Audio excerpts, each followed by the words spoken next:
नमस्कार, रुपाली कांबडी ब्लॉग्समध्ये स्वागत आहे। आज आपण 2 रेसिपी बनवणार आहे। त्यासाठी साहित्य घेतलेलं आहे 1 वाटी मूग डाळ। मूग डाळ 2 तासासाठी भिजण्याकरिता ठेवायचे। बघा, छान अशी भिजलेली आहे मूग डाळ।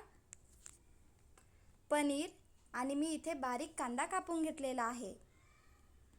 मूग डाळला स्वच्छ धुवून टाकूया। पाणी टाकून छान असं स्वच्छ धुवायचं।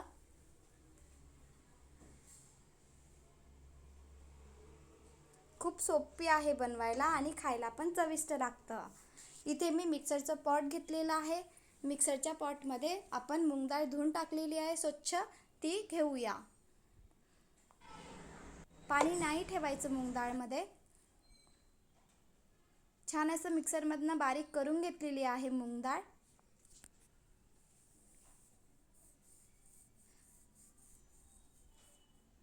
यामध्ये थोडंच आलं टाकत आहे। आलं मी किसून घेतलेलं आहे।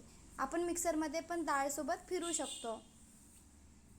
हळद घेतलेली आहे, चवीनुसार मीठ, थोडंच तिखट। आपण इथे हिरवी मिरचीचा पण वापर करू शकतो। मी इथे लाल तिखट घेतलेलं आहे। थोडीच मूग डाळ मी बाजूला काढून घेतलेली होती, ते टाकत आहे।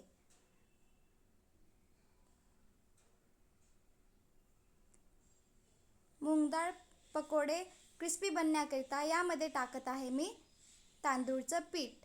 पोहा खाच्या चम्मचनी 1 चम्मच। बारीक बारीक कांदा कापून घ्यायचा। कांदा टाकलेला आहे, मिक्स करून घेऊया। खूप चविष्ट लागतं, याप्रमाणे नक्की बनवून बघा।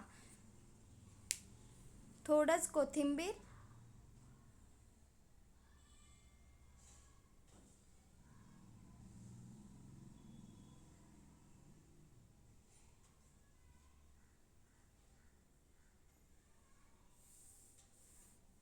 बघा छान असं मिक्स करून घेतलेलं आहे। तुमच्याकडे तांदूळचं पीठ नसेल, थोडंच धनिया पावडर टाकलेला आहे। नाही टाकलं तरी चालेल। गरम मसाला असेल, गरम मसाला टाकला तरी चालेल। मी इथे नाही टाकत आहे। कढई ठेवलेली आहे, कढईमध्ये थोडंच तेल टाकलेलं। यामध्ये पकोडा बुडायला पाहिजे या प्रमाणात तेल घ्यायचं। तेल झालेलं आहे, तेलामध्ये आता आपण पकोडे सोडत आहे। पकोड्याचा लहान मोठा आकार तुम्ही देऊ शकता। तांदूळचं पीठ नसेल तर तुम्ही डाळ स्वच्छ धुवून टाकली तर एका चाळणीमध्ये काढायची आणि चाळणीमध्ये पूर्ण पाणी निघू द्यायचं आणि नंतर मग आपण मिक्सरमध्ये फिरवून घेऊया।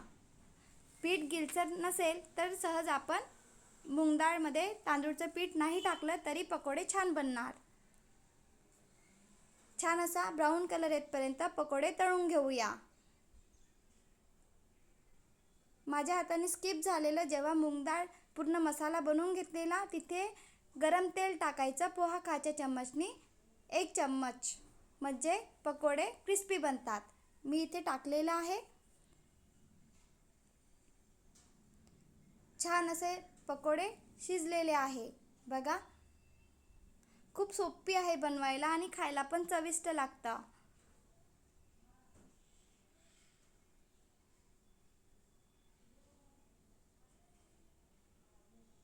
आता आपण दुसरी रेसिपी बघूया। इथे मी पनीर घेतलेला आहे। पनीरला आपल्याला जो आकार द्यायचा असेल तो आकार देऊया आणि कापून घेऊया। मी याप्रमाणे आकार देऊन कापून घेत आहे। खूप सोपी आहे पनीर पकोडे बनवण्याकरिता आणि खायला तर छानच लागतं। इथे मी बेसन घेतलेलं आहे। पोहा खाच्या चम्मचनी 3.5 चम्मच। बेसनचं प्रमाण कमी जास्त करू शकता।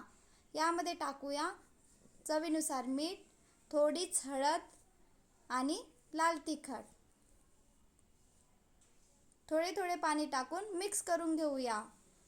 खूप जास्त पातळ पण नाही करायचं आहे आणि खूप घट्ट पण नाही ठेवायचं आहे। यामध्ये टाकूया गरम तेल।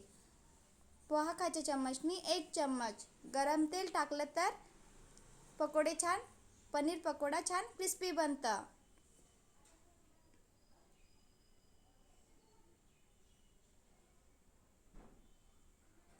यामध्ये टाकूया पनीर. पनीरला लहान मोठा आकार देऊन आपण कापून घेऊ शकतो. मी याप्रमाणे कापून घेतलेला आहे. पनीर टाकल्यानंतर जो बॅटर बनवलेला आहे तो पूर्ण पनीरला लागायला पाहिजे. बघा, छान असं बॅटरमध्ये मिक्स करूया आणि तेलामध्ये सोडूया. आपल्याला तेल मीडियम गॅसवरच गरम करायचं आहे आणि मीडियम गॅसवरच आपल्याला पकोडे तळून घ्यायचे आहे.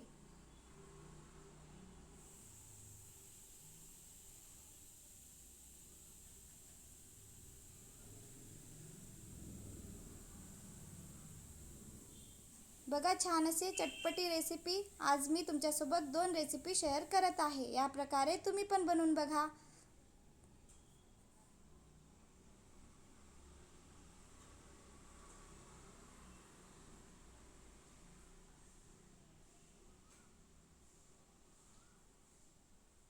छान असा ब्राऊन कलर येतपर्यंत शिजवून घेऊया आणि मीडियम गॅसच ठेवायचा.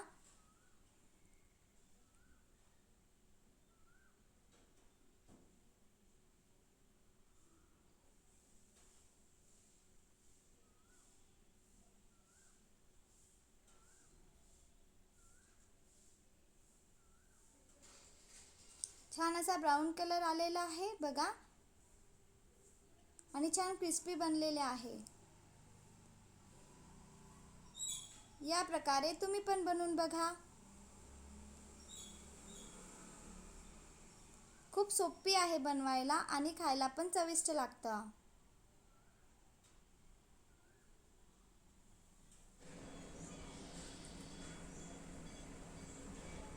व्हिडिओ आवडला असेल तर प्लीज लाईक, शेअर, सबस्क्राईब.